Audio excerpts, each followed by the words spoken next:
प्रिय विद्यार्थियों नमस्ते। आपका आपके अपने YouTube चैनल में हार्दिक स्वागत अभिनंदन। मैं हूं डॉक्टर सत्य मुदिता स्नेही, असिस्टेंट प्रोफेसर संस्कृत। हम महाकवि कालिदास विरचित अभिज्ञान शाकुंतलम नाटक के प्रथम अंक के श्लोकों का अध्ययन कर रहे हैं। इसमें हमने अब तक पढ़ा कि जो अनसुईया, प्रियंवदा और शकुंतला है वो पेड़ों को पानी पिला रही हैं और उसी क्रम में एक भंवरा शकुंतला को परेशान करता है और शकुंतला उससे पीड़ित होकर अपनी सखियों को कहती है कि मुझे बचाओ मुझे बचाओ। तभी सखियां कहती है कि हम बचाने वाली कौन होती हैं, जो राजा दुष्यंत हैं उन्हीं को पुकारो, क्योंकि तपोवन भी राजा के संरक्षण में ही रहते हैं। तो उसी समय राजा अपने आप को प्रकट करते हैं और कहते हैं कि यहाँ पर दुष्यंत के शासन करते हुए कौन दुष्ट है जो इन भोली भाली की तपस्वी कन्याओं को परेशान कर रहा है। इस पर अनसुईया कहती है कि कोई नहीं है, हमारी ये जो सखी है ये एक भंवरे के द्वारा परेशान की जाती हुई डर रही है और कोई बड़ी बात नहीं है, कोई परेशानी वाली बात नहीं है। इस प्रकार से वह सामने प्रकट होकर जब आ जाता है राजा, तो राजा का आतिथ्य सत्कार करती हैं सखियाँ और शकुंतला, क्योंकि जब भी कोई व्यक्ति पहुंचता है तो उसका अतिथि सत्कार उसी रूप में किया जाता है। अब यहाँ पर उसको अतिथि सत्कार देने के क्रम में ही जो सप्तपर्ण पेड़ है उसकी जो चबूतरा बना हुआ है वहाँ पर बैठ जाती है सखियाँ, शकुंतला और दुष्यंत सभी। तभी शकुंतला अपने मन में कहती है कि इस व्यक्ति को देखकर मेरे अंदर ये तपोवन विरोधी भाव क्यों उत्पन्न हो रहा है, विकार क्यों उत्पन्न हो रहा है। क्योंकि तपोवन जो है वो शांत आश्रम का स्थान है, तो वहाँ पर श्रृंगार रस की क्रियाएं क्यों हो रही है, वो भी इस व्यक्ति को देखकर। तो जब शकुंतला अपने आप से ये इस तरह के प्रश्न पूछती ही है तो उसी समय वहाँ पे राजा का, प्रियंवदा का, इन सबका वार्तालाप होगा। तो राजा उन सबकी जो मित्रता है उसको देखकर कहता है कि आप लोगों की जो ये मित्रता है ये बहुत ही जो है रमणीय है, क्योंकि समान आयु वाली हैं आप लोग और समान ही रूप है आप सबका, तो इसलिए बहुत ही अच्छी आपकी ये मतलब मित्रता है। तो प्रियंवदा इस बात को सुनकर वहाँ पर क्या कहती है अपनी सखी को, अनसुईया को, जनांतिक। देखिए अभी स्क्रीन पर देखिए, जनांतिक। जनांतिक शब्द क्या होता है? जनांतिक का मतलब होता है हाथ की ओट में, यानी कि प्रियंवदा अनसुईया को कह रही है तो प्रियंवदा और अनसुईया दोनों के बीच में ही ये वार्तालाप सुना जाएगा, अन्य अन्य लोगों को नहीं सुनाया जाएगा। दर्शकों को, हम लोगों को तो जरूर सुनाया जाएगा, क्योंकि हमें तो पता चलना चाहिए क्या बातचीत हो रही है। तो उसने अनसुईया को क्या कहा, प्रियंवदा ने, अनसुईये। तो जनांतिक क्या है? एक पारिभाषिक शब्द है, इसका मतलब होता है हाथ की 3 उंगलियों को बनाकर त्रिपताका की तरह बनाकर हाथ की ओट लेकर ऐसे कहा जाता है, जैसे कि और को नहीं सुनाना है। तो क्या कहा उसने, अनसुये को नो खलु एषः चतुर गंभीर आकृतिर मधुरम प्रियम आलपन प्रभाववान इव लक्ष्यते। हे अनसुईया, यह कौन है जो चतुर, चतुर का मतलब यहाँ पर सुंदर, सुंदर गंभीर आकृति वाला ये व्यक्ति कौन है? मधुर, मधुरम प्रियम आलपन, मधुर और प्रिय बोलता हुआ, आलपन यानी बोलता हुआ, प्रभाववान इव लक्ष्यते, प्रभाववान सा दिखाई दे रहा है, यानी बहुत ही प्रभावी लग रहा है, आकृति भी सुंदर है और बोलने में भी बहुत मीठा है। क्योंकि अब तक इनकी वार्तालाप हो गई है तो पता चल गया है कि बोलने में किस प्रकार के हैं राजा दुष्यंत। तो अनसुईया कहती है, सखी मम अपि अस्ति कौतूहलम, ये सखी मुझे भी कौतूहल है, मुझे भी जानने की उत्सुकता है। पृच्छामि तावदेनम, तो इनसे ही पूछती हूँ। प्रकाशम, फिर जोर से, प्रकाशम भी एक पारिभाषिक शब्द है, जोर से यानी प्रकट भाव में। क्या पूछती है वो? आर्य मधुर आलाप जनित विश्रम्भो माम मंत्रयते। हे आर्य, मधुर आलाप जनितो विश्रम्भो, मधुर आलाप की वजह से उत्पन्न हुआ ये जो विश्वास है, माम मुझको, मंत्र प्रेरित कर रहा है। क्या चीज़ के लिए प्रेरित कर रहा है? कतमह आर्यन राजर्षि वंशो अलंक्रियते, राजर्षि वंश के द्वारा, राजर्षि आपके द्वारा कौन सा वंश जो है सुशोभित किया जाता है, यानी कि आप किस वंश को सुशोभित करते हैं, अलंकृत करते हैं। यहाँ पर बहुत ही सुंदर तरीके से पूछा जा रहा है। सामान्य रूप में इस तरह से पूछ सकती थी वो कि आप किस वंश के हैं, परंतु ऐसा नहीं पूछा उसने। उसने किस तरह से पूछा कि हे राजर्षि, आप जो है किस वंश को अलंकृत करते हैं, यानी आप किस वंश के हैं। कतमो वा विरह परिसुक जनः कृतो देशः, कतमो यानी कौन सा जो देश है, स्थान है, वह आपके विरह से उत्सुक कर दिया गया है लोगों को, यानी कि किस देश के लोगों को अपने वियोग में आपने व्याकुल बना दिया है। यानी कि जब आप यहाँ आए हैं तो पीछे से आपके विरह में किस देश के लोग व्याकुल हुए हैं। किम निमित्तं वा सुकुमारतरोऽपि तपोवन आगमनेन परिश्रमस्य आत्मना पदम उपनीतम। या किस निमित्त से आपने अपने सुकुमार से भी कोमल, मतलब कोमल से भी कोमल अपने शरीर को तपोवन में आने के द्वारा, तपोवन में आने के परिश्रम के द्वारा कष्ट में दिया है। यानी कि परिश्रम करके अपने आप को कष्ट में ला दिया है, क्योंकि तपोवन में आना जो है वो आसान नहीं है। अगर ये, जैसे इसने बताया था कि धर्माधिकारी यानी राजमहल का एक उच्च अधिकारी व्यक्ति है, तो बहुत ही आराम से रहने वाला व्यक्ति है, तो इसने जंगल में मतलब क्यों आया है। ये तो 3 तरह से प्रश्न पूछिए कि आप जो हैं किस वंश के हैं, आप किस देश को छोड़कर यहाँ, यानी आप किस देश के हैं, और आपने इस तपोवन में आने का कष्ट किस कारण से किया है। तो शकुंतला आत्मगतम, अपने मन में क्या कहती है, हृदय माँ उत्ताम्य, हे हृदय, अपने हृदय को कह रही है माँ उत्ताम्य, उतावला मत बनो। यानी कि हृदय को दिलासा दे रही है, भरोसा दे रही है एक, हृदय उतावले मत बनो। एषा त्वया चिंतितानि अनसूया मंत्र्यते, एषा त्वया चिंतितानि, तुम्हारे द्वारा चिंतित किए गए को ही अनसूया पूछ रही है। अनुसूया के द्वारा भी यही मंत्रणा की जा रही है जो तुम जानना चाहते थे। तो हे हृदय, थोड़ा धीरज धरो, सभी आंसर तुम्हें मिल जाएंगे। ये जो शकुंतला अपने मन को कह रही है और अनसुईया ने पूछा है वहाँ पर। तो राजा अब आत्मगतम, अपने मन में क्या कहता है, अपने आप से ही कहता है, कथम इदानीम आत्मनम निवेदयामी, इस समय अपने बारे में क्या निवेदन करूं, यानी कि क्या बताऊं अपने बारे में, सही बता दूं या फिर छुपा लूं कुछ, तो किस रूप में मैं अपने आप को प्रकट करूं। कथम व आत्म अपहारम करोमी, या फिर कैसे अपने आप को छिपाऊं, यानी कैसे अपने आप को प्रकट करूं या कैसे छिपाऊं, अपहारम यानी छिपाऊं। भवतु, ठीक है, एवं तावद एनाम वक्षे, तो इनको इस प्रकार कहूँगा, क्या कहूँगा, अब तक जो बात थी वो तो मन में कही, अपने आप को कही, अब प्रकाशम यानी प्रकट भाव में जोर से।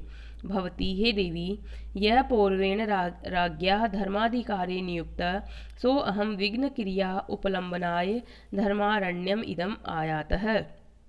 हे देवी, जो पौरव राजा है, राजा पौरव है, उसके द्वारा धर्माधिकारी नियुक्त है, धर्म अधिकार पर यानी धर्माधीश पर, धर्माधिकारी के पद पर नियुक्त किया गया मैं यहाँ पर विघ्न क्रिया उपलम्बनाय धर्मारण्यम इदम आयात है, विघ्नों की क्रिया को देखने के लिए कि धार्मिक क्रियाओं में निर्विघ्नता है कि नहीं, निर्विघ्न हो रही है कि नहीं, यह जानने के लिए इदम धर्मारण्यम आयात, इस धर्मारण्य में मैं आया हूँ। धर्म, अरण्य मतलब जंगल, और धर्म यानी कि वानप्रस्थ जिसको कहते हैं, वानप्रस्थ आश्रम में जो जैसे वन में प्रस्थान, वैसे धर्म का अरण्य, जहाँ धार्मिक क्रियाएं हो रही है, ऋषि महर्षि तपस्या करते हैं, तो इस प्रकार मैं यहाँ आया हूँ। तो राजा ने यहाँ पर जो अपने आप को प्रकट किया है, तो देखिए राजा ने एक तरह से कुछ झूठ भी बोला, परंतु झूठ ना बोल के भी सच भी बोला, क्योंकि ये जो पौरव शब्द यूज हो रहा है, इससे पता चल रहा है कि एक अर्थ इसका ये हो सकता है कि इनके पिता, क्योंकि इनके पिता भी तो पूर्ववंश के रहेंगे तो पौरव ही कहलाएंगे, तो उनके द्वारा अपने यानी अपने पिता के द्वारा इन्हें धर्माधिकारी के पद पर नियुक्त किया गया है। यानी अपने आप को राजा नहीं मानते हैं, बल्कि न्याय करने वाले एक धर्माधिकारी ही हैं। और ये जो यहाँ पर क्यों आए जंगल में, ये देखने के लिए ताकि जो धार्मिक क्रियाएं अच्छी प्रकार से कर पा रहे हैं या नहीं कर पा रहे हैं तपस्वी लोग। तो एक तो ये बात हो गई। दूसरा अर्थ ये हो गया कि उन्होंने अपना साधारण परिचय नहीं दिया, अपना कि मैं राजा हूँ, और दुष्यंत इस तरह से परिचय नहीं दिया। इसका ये कारण भी हो सकता है कि स्वयं व्यक्ति अपना परिचय, जो बड़े लोग होते हैं, महान लोग होते हैं, वो अपना मुंह से अपना परिचय नहीं देते हैं, कोई अन्य उनके लिए दे, और यहाँ कोई इसके साथ तो उपस्थित है नहीं, तो फिर कौन दे, तो उसने इस तरह से बताया। तो अब यहाँ पर इसकी बात को सुनकर अनसुईया क्या कहती है, सनाथा इदानीम धर्मचारिणः, इस समय धर्मचारी आपके द्वारा हम सनाथ हो गए हैं, नाथ से युक्त हो गए हैं, यानी कि अनाथ यानी नाथ से रहित होना, और सनाथ यानी स्वामी से युक्त हो जाना, यानी तपोवनवासी आज सनाथ हो गए हैं, यानी हम धन्य हैं, आप इस तरह से सोचते हैं।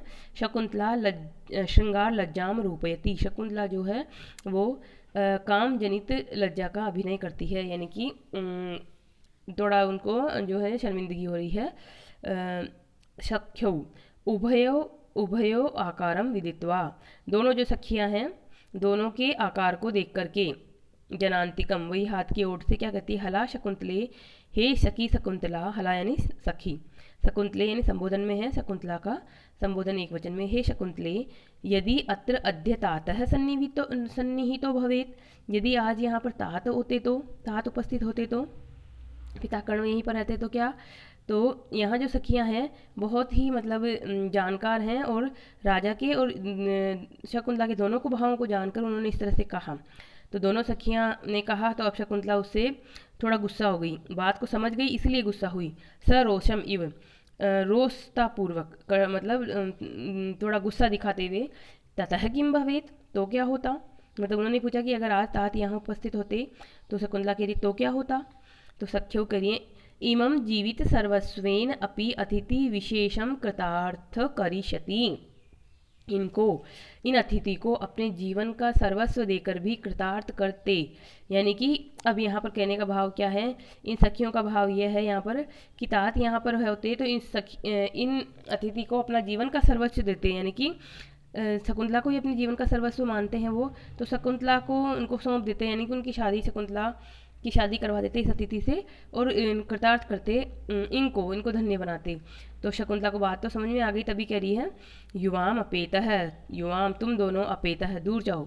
चिढ़ गई थोड़ा शकुंतला और चिढ़ते हुए कह रही है, स्वाभाविक मनोभाव दिखाते हुए अपने, तुम दोनों यहाँ से दूर जाओ।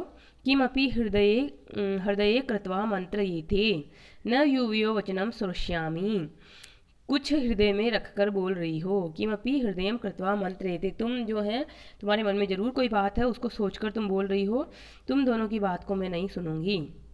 राजा क्या कहता है आगे, राजा वयमपि तावत भवत्यो सखी गतम किमपि पृच्छामः, मैं भी आपकी सखी के बारे में कुछ पूछना चाहता हूँ। तो राजा को जिज्ञासा है, राजा पूरा क्लियर कर लेना चाहता है कि शकुंतला जो है वो सुंदर तो है, आकर्षित तो उसकी तरफ हो रहा है, परंतु विवाह के योग्य है कि नहीं, अपनाई जा सकती है कि नहीं, कुछ धार्मिक बाधाएं तो नहीं है, किसी प्रकार का कुछ गलत तो नहीं हो जाएगा अगर ये राजा उसके प्रति अपना प्रेम प्रकट करे तो राजा को जवाब दिया दोनों सखियों ने, आर्य अनुग्रह इव इयम अभ्यर्थना, यह अभ्यर्थना आपकी यह जो प्रार्थना है, अनुग्रह इव हमारे ऊपर अनुग्रह के समान ही है, कृपा के समान ही है, आप हमारे ऊपर बहुत कृपा कर रहे हैं, जो आप जो इस प्रकार से पूछना चाहते हैं, पूछ सकते हैं, आप कुछ भी पूछिए। तो राजा ने क्या पूछा, भगवान काश्यप शाश्वते ब्रह्मणि स्थित इति प्रकाश है, भगवान काश्यप जो हैं यानी कि जो कर्ण है उनको भगवान के रूप में यहाँ पे कहा जा रहा है, क्योंकि वो बहुत ही तेजस्वी ऋषि हैं। तो भगवान काश्यप जो है शाश्वते ब्रह्मणि स्थित है, शाश्वत ब्रह्म में स्थित है, यानी शाश्वत ब्रह्मचारी, हमेशा ही से ही ब्रह्मचारी हैं, जब से उन्होंने मतलब बचपन से ही ब्रह्मचारी हैं, अभी तक भी ब्रह्मचारी हैं, विवाह नहीं किया है उन्होंने। अयम च वह सखी तद आत्मजा इति कथम एतत्, और यह आपकी सखी उनकी पुत्री है, यह कैसे, मतलब जो व्यक्ति ब्रह्मचारी है जिसने विवाह ही नहीं किया उसकी पुत्री कहाँ से हो गई, ये पूछना चाह रहे हैं। तो अनसुईया क्या कहती हैं, शृणोतु आर्य, आर्य सुनिए, अस्ति कोऽपि कौशिक इति गोत्र नामधेयो महाप्रभावो राजर्षि,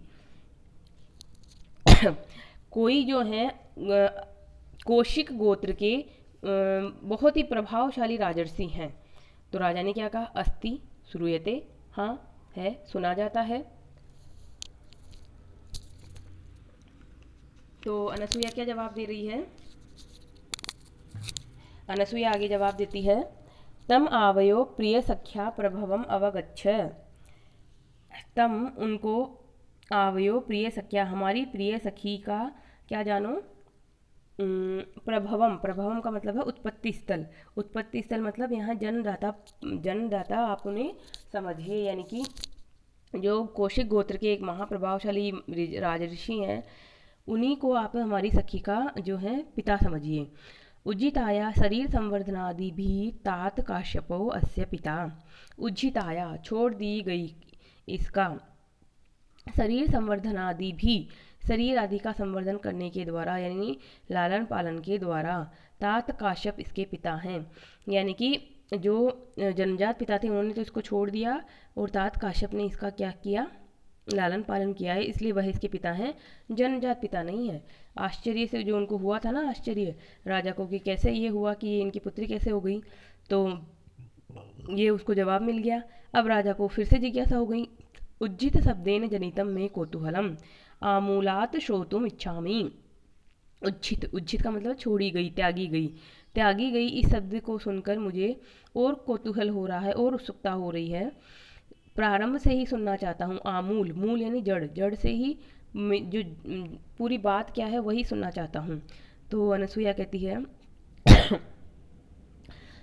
शृणोतु आर्य गौतमी तीरे पुरा किल तस्य राजर्षे उग्रे तपसि वर्तमानस्य किमपि जातशङ्कै देवै मेनका नाम अप्सरा प्रेषिता नियमविघ्नकारिणी। सुनिए आर्य, आर्य जो है एक संबोधन होता है, अनजान व्यक्ति के लिए भी हम इस तरह से संबोधन देते हैं कि उसको कहते हैं श्रेष्ठ, मतलब श्रीमान। गौतमी के तीर पर, गौतमी नदी थी उसके तीर पर प्राचीन समय में किसी राजर्षि ने बहुत उग्र तपस्या की, और उस उग्र तपस्या में वो थे, तो उस उग्र तपस्या में स्थित उनके द्वारा जात शंकई, आशंकित हुए देवई, देवताओं के द्वारा मेनका नाम की अप्सरा को भेजा गया। और वो क्या थी? नियम विघ्न कारिणी, नियमों में, तपस्या में विघ्न उत्पन्न कर देने वाली मेनका नाम की तपस्या को भेजा गया, मेनका नाम की अप्सरा को भेजा गया। तो अनसुईया ने कहा आगे ये बात कही, इसकी हिंदी यहाँ है कि मेनका नाम की अप्सरा को भेजा। तो राजा ने क्या जवाब दिया? अस्ति एतत् अन्य समाधि भीरुत्तम देवानाम, देवताओं का जो है अन्य की समाधि से डरने की प्रवृत्ति देखी जाती है। यानी कि देवता जो है दूसरों की समाधि लगाने से डर जाते हैं, हमेशा ही डरते रहते हैं वो। और हमेशा उन्हें क्या डर रहता है? उन्हें ये डर रहता है कि जो भी व्यक्ति तपस्या कर रहा है, ये तपस्या करेगा, किसी देवता से कोई वरदान लेगा और हमारा जो है स्वर्ग पर अधिकार कर लेगा। इस तरह का डर होता है विशेष रूप से इंद्र को, और इंद्र के पास होती है अप्सराएं। तो वो क्या कहता है? उसकी तपस्या भंग करने के लिए अप्सराओं को भेज देता है। ये हम देखते आए हैं रामायण महाभारत इन सब की, जो भी आपने देखी होगी कहानियाँ, जो भी टीवी पे, उसमें यही देखते हैं कि तपस्या भंग करने के लिए अप्सराओं को भेजा जाता है। तो अनसुईया आगे जवाब देती है, ततः वसंत उदार रमणीय समये तस्या उन्मादित्री रूपम प्रेक्ष इति अर्ध उक्ते लज्जया विरमति।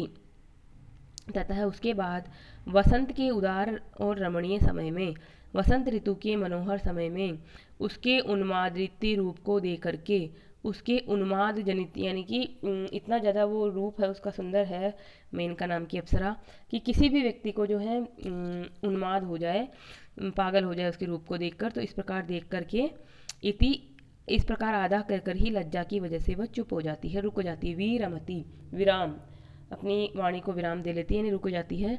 तो राजा क्या कहता है? परस्तात ज्ञायते एव, इसके बाद का तो ज्ञात ही है। सर्वथा अप्सरस संभवा एषः, यह निश्चित रूप से अप्सरा से उत्पन्न हुई है, यानी अप्सरा की पुत्री है। ये स्वाभाविक ही है, तुम्हें कहने की जरूरत नहीं है, पता ही चल रहा है। अनसुईया ने क्या कहा? और क्या, और क्या, यही बात है। तो राजा कहता है उपपद्यते, ठीक ही है, उपपद्य अर्थात ठीक ही है, क्योंकि अभी जो श्लोक है बहुत अच्छा श्लोक है यहाँ पर, क्योंकि उसे भी यही आश्चर्य हो रहा था कि आखिर इतनी सुंदर जो रूप है वो पृथ्वी पर कैसे उत्पन्न हुआ। तो श्लोक है अनुष्टुप छंद में, बहुत ही अच्छा श्लोक है, देखिए। मानुषीषु कथम वा स्याद अस्य रूपस्य संभवः न प्रभातरलम ज्योतिरुदयति वसुधा तलात्। मानुषीषु अस्य रूपस्य संभवः, मनुष्यों में इस प्रकार का रूप कैसे संभव है, कैसे संभव हो सकता है? मानव जाति की स्त्रियों में इस प्रकार का सौंदर्य कैसे उत्पन्न हो सकता है? न प्रभा तरलम ज्योतिरुदयति, प्रभा तरलम, प्रभा यानी प्रकाश, तरलम यानी उज्ज्वल, प्रकाश के समान यह, यानी कांति से प्रकाशित यह ज्योति पृथ्वी तलात, सुधा तलात, पृथ्वी तल से कथम, किस प्रकार से उत्पन्न हो सकती है? तो ये जो संभव शब्द है इसको नीचे भी हम ले लेंगे, ऊपर भी ले लेंगे। यानी कि ऊपर था सौंदर्य कैसे उत्पन्न हो सकता है, नीचे ले लेंगे कि यह प्रकाश कैसे उत्पन्न हो सकता है। बहुत सरल सा श्लोक है, पर परीक्षा की दृष्टि से और जब शकुंतला का चरित्र चित्रण करना हो तो ये श्लोक लिखा जा सकता है कि वह जो है, चूँकि अप्सरा की पुत्री थी इसलिए वो बहुत ही सुंदर थी और मनुष्य से इस प्रकार की सुंदरता संभव ही नहीं है। इस प्रकार से राजा को भी आश्चर्य होता है। तो प्रस्तुत श्लोक में राजा शकुंतला को निश्चित रूप से अप्सरा से उत्पन्न मानते हैं और इस प्रकार से यहाँ पर अनुष्टुप छंद है और अप्रस्तुत प्रशंसा अलंकार है यहाँ पर, क्योंकि अप्रस्तुत प्रशंसा में क्या होता है, अप्रस्तुत प्रशंसा या सा सेव प्रस्तुत आश्रया, प्रस्तुत का आश्रय लेकर अप्रस्तुत की प्रशंसा की जाती है यहाँ पर। तो यहाँ पर भी इस तरह से ही जो शकुंतला है उसकी सुंदरता को बहुत ज़्यादा बताया गया है। और दृष्टांत अलंकार भी है, क्योंकि दृष्टांत में जो है बिंब प्रतिबिंब भाव प्रस्तुत होता है, तो यहाँ पर भी बिंब प्रतिबिंब भाव है। और अनुष्टुप छंद है, 8 वर्णों का छंद होता है। व्याकरणात्मक टिप्पणी देख लीजिए। मानुषीषु मनोह अपत्यम पुमान मानुषः, मनुष्य का मनु जो थे, मनु का जो पुत्र है वो हुआ मानुष और उसकी स्त्री जो हुई मानुषी। प्रभा तरलम, प्रभावी तरलम, प्रभा तरलम तृतीया तत्पुरुष समास। और इस श्लोक में अप्रस्तुत प्रशंसा भी हो गया और दृष्टांत भी हो गया और छंद है यहाँ पर वंशस्थ। तो अब जब इसने प्रशंसा की राजा ने, तो शकुंतला जो है अधोमुखी तिष्ठति, शकुंतला नीचा मुख करके ही वहाँ बैठी हुई है और बिल्कुल नीचा मुख करके स्थित हो जाती है, यानी लज्जा का प्रदर्शन कर रही है। बहुत ही लज्जा फील हो रही है, उसकी रूप की प्रशंसा तो हो रही है परंतु फिर भी जो है वो बहुत ही एक तरह से लज्जा युक्त नायिका यहाँ पर प्रदर्शित की गई है। अब राजा क्या कर रहा है, आत्मगतम, अपने मन में, लब्ध अवकाशो में मनोरथ है, मेरे मनोरथ को अवकाश मिल गया है, मेरी जो इच्छा थी वो अब अवकाश प्राप्त कर सकती है, यानी यहाँ पर मेरी इच्छा पूरी होने की संभावना है। किंतु सख्या परिहास उदाहता वर प्रार्थनाम श्रुत्वा धृत द्वेदी भाव कातर में मनः। किंतु जो ये जो सखी है उसकी परिहास उदाहरता, मजाक में की गई जो वर की प्रार्थना थी, वर प्रार्थना थी, पति के बारे में जो बातचीत थी, उसको सुन करके मेरा जो मन है वो द्वेदी भाव यानी कि दुविधा से युक्त होकर कातर सा हो रहा है, यानी कि थोड़ा डर लग रहा है मन में कि ये शादी जो है बात हो रही थी तो किस रूप में शादी इसकी होगी, किस रूप में नहीं होगी। तो अब राजा यहाँ पर और जानना चाहता है और इस तरह से उसके मन में आई बात ये। तो राजा के मन में ये बात आई। अब प्रियंवदा ने सस्मितम शकुंतलाम विलोक्य नायक अभिमुखी भूतवा, मुस्कुराहट के साथ शकुंतला को देखकर और नायक की ओर अभिमुख करते हुए, अपने आप को यानी दुष्यंत की ओर देखते हुए, पुनरअपि वक्तु काम इव आर्य है, आर्य कुछ फिर से कुछ कहना चाहते हैं, क्योंकि जब कोई व्यक्ति बोलने वाला होता है ना तो एकदम से बोलना चाहता है, होठ खुले फिर बंद हो गए, तो इस तरह का भाव प्रियंवदा ने राजा के चेहरे पे पढ़ लिया और वो कहती है आर्य आप कुछ और भी कहना चाहते हैं। तो शकुंतला जो है वो अपनी सखी को क्या करती है, शकुंतला सखी अंगुल्या तर्जयती, शकुंतला सखी को अंगुली से तर्जित करती है, यानी तर्जना कहते हैं, छोटी इस उंगली को तर्जना देते हैं, यानी कि उंगली से चुप कराती है, डांटती, एक तरह से दिखा इशारे से डांटती, बोल तो सकती नहीं है क्योंकि राजा जो है सुन लेगा इस तरह से, तो उसने उंगली दिखा के उसको डराया, एक तरह से चुप करने का इशारा किया। तो राजा क्या है, सम्यक उपलक्षितम भवत्या, राजा प्रियंवदा को जवाब दे रहा वापस, आपके द्वारा अच्छी प्रकार से जाना गया, आपने मेरे चेहरे को जान लिया इस तरह से कि मैं कुछ पूछना चाहता हूँ। अस्ति नः सच्चरित लक्षण लोभात अन्यद अपि प्रष्टव्यम, सच्चरित श्रवण लोभात, अच्छे चरित्र के विषय में सुनने के लोभ से कुछ अन्य भी पूछना चाहता हूँ, यानी कि जो शकुंतला जो बताई है आपने अपनी सखी, उसके चरित्र के विषय में मैं कुछ और भी जानना चाहता हूँ। तो प्रियंवदा क्या जवाब देती है, अलम विचार्य, विचार क्या करना, मतलब पूछ लीजिए, सोचना क्या इसमें, तो सोचिए मत। अनियंत्रण अनुयाग है तपस्वी जन नाम, तपस्वी जो लोग होते हैं वो जो है प्रश्नों के विषय में अनियंत्रण वाले होते हैं, यानी कि कुछ भी उनसे पूछा जा सकता है। अनुयोग है, अनुयोग शब्द यहाँ पर, अनुयोग का मतलब था प्रश्न, तो तपस्वी लोगों से निसंकोच कुछ भी प्रश्न पूछा जा सकता है। तो राजा कहता है इति सखी थे ज्ञातुम इच्छामि, इति अच्छा इस प्रकार आपकी सखी के विषय में जानना चाहता हूँ। क्या जानना चाहता हूँ, वेखानखम जो जानना चाहते हैं वो श्लोक के माध्यम से बोल रहे हैं, वो वेखानखम क्रिया किम अनया व्रतम आप्रदानात् व्यापारोधि मदनस्य निसेवितव्यम अत्यंतमेव सदृश ईक्षण वल्लभाभि राहो निवत्स्यति समम हरिण अंगनाभि। तो श्लोक है ये, देखिए क्या श्लोक है, अन्वय की दृष्टि से देखिए।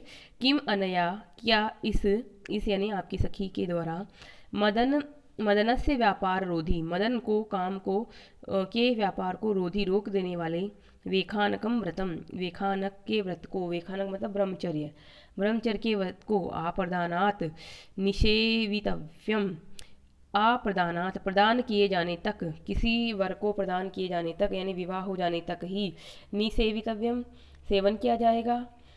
या फिर यानी कि दो प्रश्न पूछ रहा है वो। एक तो यह है कि जो ब्रह्मचर्य का व्रत है, जो कि काम भावना को रोक देने वाला ब्रह्मचर्य का व्रत है, क्या आपकी सखी जो है विवाह होने तक ही इस व्रत को धारण करेगी, या फिर आहो आहो जो है मदिरेक्षण वल्लभाभि हरिणांगनाभि समम अत्यंतम एव निवत्स्यति। जो यहाँ पर है सदृश ईक्षण वल्लभाभि, पाठ भेद है, सदृश शब्द भी मिलता है और मदिर शब्द भी मिलता है, मद से युक्त भी, मदन क्योंकि जो काम भाव वाला जो नयन है वो वाले।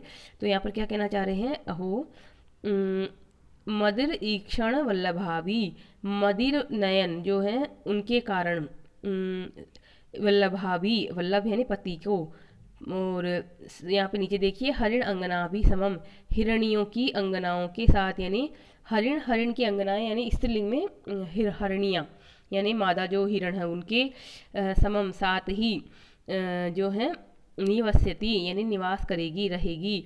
यानी आपकी ये सखी जो है हमेशा ही क्या इन हिरणों के साथ ही यहाँ पर निवास करेगी, जो कि इन्हीं के समान है, या फिर विवाह करके ये इसका विवाह होगा मतलब, और कहीं और दूसरी जगह ये राजमहल को या किसी को का आश्रय लेगी। तो यहाँ पर दो प्रश्न हैं कि एक तो सबसे पहले है कि इसका विवाह होगा कि नहीं, तो ये जवाब है। दूसरा है कि विवाह होगा तो विवाह क्या इसके समान जो जैसे ये जंगल में रह रही है, आश्रम में रह रही है, तो आश्रमवासी ही किसी व्यक्ति से हो और हमेशा के लिए ही ये जंगल में हिरणियों के साथ में रहे, तो विवाह हो, परंतु क्या हमेशा ही तपोवन में ही रहेगी। तो इस प्रकार का उसने प्रश्न पूछा, और एक श्लोक के माध्यम से दो प्रश्न पूछे, दोनों की निवारण उसकी जिज्ञासाओं का हो जाएगा यहाँ पर, तो उसे मिल जाएगा अपना जवाब। तो यहाँ पर वसंत तिल का छंद है इसमें, और पूछ लिया उसने राजा ने कि किस प्रकार से इसका जो है विवाह होना है कि नहीं होना। तो इसमें देख लीजिए ग्रामर की दृष्टि से, व्यापार रोधी शब्द में क्या है, वी उपसर्ग, आव भी उपसर्ग, प्री धातु से घय प्रत्यय करके बना व्यापार, और व्यापारम रोधुम शीलम असेति व्यापार रोधी। रोधी में क्या है, रु धातु से णिनी प्रत्यय, निसेवितव्यम, नि उपसर्ग पूर्वक सेव धातु से तव्यत परवे, तव्यत प्रत्यय यानी कि सेवित किया जाना चाहिए। इस श्लोक में यहाँ पर वृत्ति अनुप्रास अलंकार भी है। वृत्ति अनुप्रास में क्या होता है, जो है कुछ वर्णों की अनेक बार आवृत्ति होती है, और वसंत तिल का छंद है, उक्ता वसंत तिल का तब जा जगो गया, 14 वर्णों वाला छंद होता है।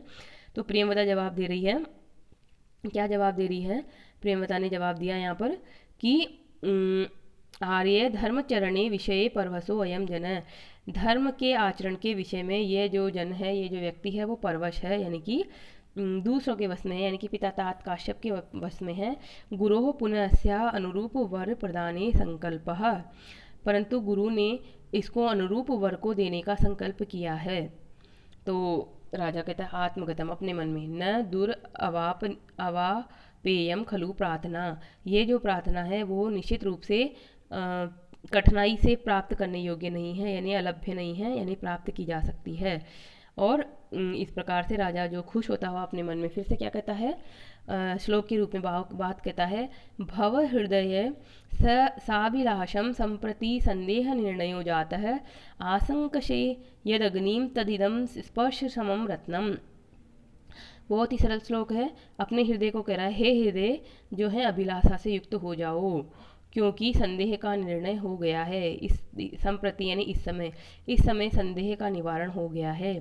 यद अग्निम आशंस से, जिसको तुम अग्नि समझ रहे थे, तद इदम वह यह, स्पर्श समम रत्नम, स्पर्श के योग्य रत्न है, यानी कि जिसको तुम अग्नि समझ रहे थे, क्योंकि ब्राह्मण की कन्या होती तो किसी भी विषय में वो जो है प्रेम आलाप के योग्य नहीं होती, तो उस समय भी उसको अग्नि के रूप में बताया जा रहा है, यानी कि तेजस्वी बताया जा रहा है। दूसरा कहा उसे रत्न कहा जा रहा है, तब भी उसमें जो है तेज का भाव है, यानी कि स्वाभाविक उसमें चमक है, स्वाभाविक उसका एक व्यक्तित्व है।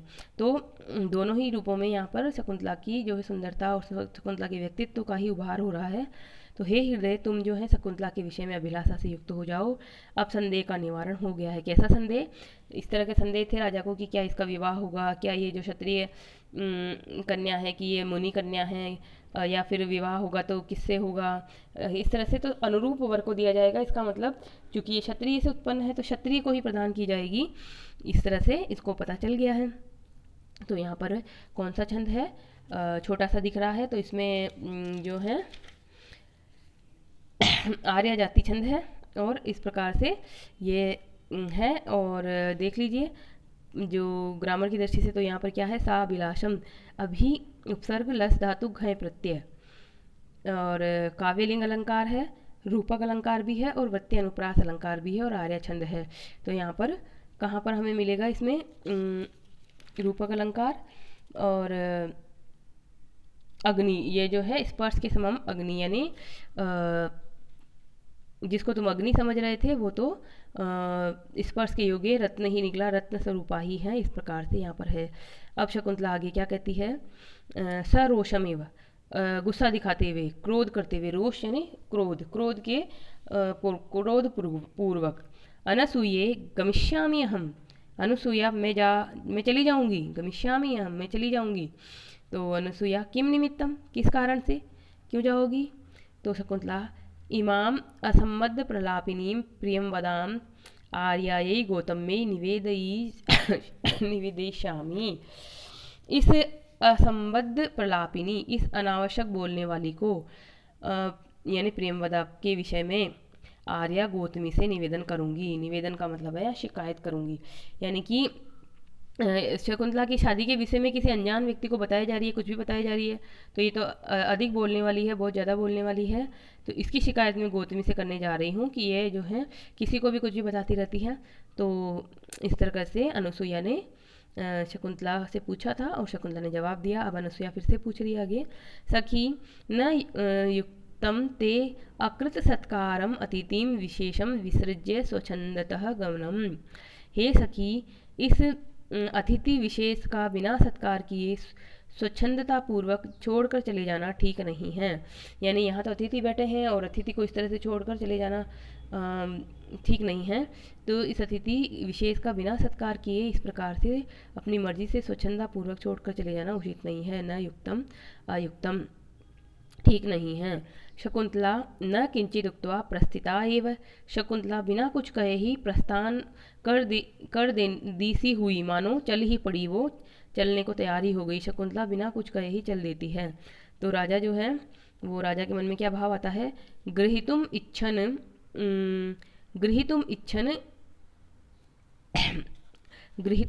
निगृह्य आत्मानम, गृहीतुम इच्छन ग्रहण करने की इच्छा करता हुआ, आत्मानम निगृह्य अपने आप को रोक करके, यानी कि शकुंतला जैसे जाने को हुई तो उसे पकड़ने की इच्छा उसके मन में आई, परंतु अपने आप को रोक लिया उसने। क्यों रोक लिया? क्योंकि अभी तो कुछ ज़्यादा जो है हुआ ही नहीं है, प्रेम वगैरह कुछ हुआ ही नहीं, कैसे किसी कन्या को छू सकता है, हाथ लगा सकता है। तो यहाँ पर उसे पकड़ने की इच्छा लेकर पुनः रोककर क्या कहा उसने, आत्मगतम अपने मन में, अहो चेष्टापति रूपिका कामी जन मनोवृत्ति, कामी जन की जो मनोवृत्ति होती है, मन का जो भाव होता है, वो चेष्टा की प्रतिरूपिका ही होती है। यानी कि चेष्टा जो आती है वह जो मन में जो भाव आता है वो चेष्टा में बदल जाता है। तो काम से युक्त व्यक्ति की वृत्ति भी उसकी शारीरिक चेष्टाओं के अनुरूप ही होने लगती है। क्योंकि यहाँ पर फिर ये अच्छा सा एक श्लोक है, क्या है श्लोक, अनुयास्यनम मुनि तनयाम सहसा विनयेन वारित प्रसरः स्थानात् अनुचलनम अपि गत्वेव पुनः प्रतिनिवृत्तः। राजा अपनी दुविधा एक तरह से इसमें बता रहा है कि किस तरह से वो जाने को तैयार हुआ और नहीं जा पाया, परंतु ऐसा लग रहा है कि जाकर भी पुनः वापस आ गया है। तो मुनि तनयाम, मुनि की तनया को सहसा अचानक ही, अनुयास्यन पीछे जाते हुए, विनयेन वारित प्रसरः विनम्रता से वारित प्रसरः रोक दिया गया हूँ। यानी कि सहसा इस मुनि कन्या शकुंतला के पीछे जाने के लिए उद्यत हुआ मैं, विनम्रता के कारण एक तरह से नैतिकता के कारण रोक दिया गया हूँ। स्थानात अनुचलनपि, अपने स्थान से बिना चले भी, गत्वा इव, मानो, यहाँ पे इव जो है वो उत्प्रेक्षा अलंकार में है, मानो जा करके ही, प्रतिनिवृत्त है, पुनः पुनः लौट आया हूँ। ऐसा लग रहा है कि मैं गया इसके पीछे और पुनः लौट आया, तो उत्प्रेक्षा अलंकार भी है यहाँ पर, क्योंकि ये जो क्रिया है गत्वा क्रिया है, क्रिया के साथ इव का प्रयोग हो रहा है, तो उत्प्रेक्षा अलंकार है। और इस प्रकार से यहाँ पर आर्य जाति छंद है। और जो है काव्यलिंग अलंकार भी है, क्योंकि विशेषणों से जो सविशेष है, यहाँ पर जो भी विशेषण है वो रीज़न को बताने वाले हैं, कारण को बताने वाले हैं कि किस प्रकार से जाकर ही मैं पुनः लौट आया हूँ। अनुयास्यन में क्या टिप्पणी है? अनु उपसर्ग है, या धातु से क्षत्रिय प्रत्यय है, यानी जाता हुआ ही। अनुचलन, यहाँ पर भी अनुपसर्ग पूर्वक चल धातु से क्षत्रिय प्रत्यय है। और उत्प्रेक्षा अलंकार है, विरोधाभास भी है। विरोधाभास कैसे? कि जा भी रहा है और लौट भी आया है, यानी कि गए बिना ही लौट आया है, इस तरह का भाव है, तो विरोधाभास है। और अनुप्रास अलंकार भी है। प्रियंवदा क्या कहती है आगे? शकुंतलाम निरुद्ध, शकुंतला को रोक करके, हला न ते युक्तम गंतुम, तुम्हारा यहाँ जाना ठीक नहीं है। तो प्रियंवदा ने कहा, तो शकुंतला ने कहा, भू भृंगम, भुएं टेढ़ी करके अपनी गुस्सा दिखाते हुए, किम निमित्तम, किस कारण से? तो प्रेमवदा क्या कहती है? वृक्ष सेचन द्वे धार्यसी में, मेरे जो हैं 2 वृक्ष सिंचन का ऋण तुम्हारे ऊपर है, 2 वृक्ष सिंचन का ऋण तुम्हारे ऊपर है। एहि तावत आत्मानं मोचित्वा ततः गमिष्यसि, तो अपने आप को ऋण मुक्त करने के बाद ही तुम जा पाओगी। 2 घड़े तुम्हारे बदले में मैंने डाले थे पौधे में, तो तुम जो है पहले 2 घड़े डालो, फिर ही तुम यहाँ से जा सकती हो। इति, इस प्रकार से, बलात् एनाम निवर्तयति, बलपूर्वक इसको रोकती है, लौटाती है। मतलब ऐसे नहीं रुक रही थी वो, तो उसने ऋण का बहाना करके और उसको वहाँ रोक लिया है। तो इस प्रकार आज हम यहाँ पर अपने इसको रोकते हैं, और कल फिर मिलेंगे और पढ़ेंगे। तब तक के लिए आप जो हैं अच्छे से पढ़ते रहिए, स्वस्थ रहिए, अपना ध्यान रखिए। और वीडियो अच्छा लग रहा होगा ज़रूर आपको, तो लाइक कर दीजिए। चैनल पे पहली बार आए हैं और अभी तक भी सब्सक्राइब नहीं किया तो सब्सक्राइब कर लीजिए, और बेल आइकन को दबाकर जो है ऑल शब्द को क्लिक कर लीजिए, ताकि इस चैनल पर डाले जाने वाली सभी वीडियो के नोटिफिकेशन आपको तुरंत मिल जाए। किसी भी तरह का कोई सुझाव हो तो यूट्यूब में कमेंट बॉक्स के माध्यम से अवश्य लिखें। और आपका इसी तरह से जो है प्यार हमारे ऊपर बना रहे। बहुत बहुत धन्यवाद, आभार। कल फिर मिलेंगे किसी अन्य विषय के साथ। तब तक के लिए खुश रहिए, स्वस्थ रहिए। धन्यवाद।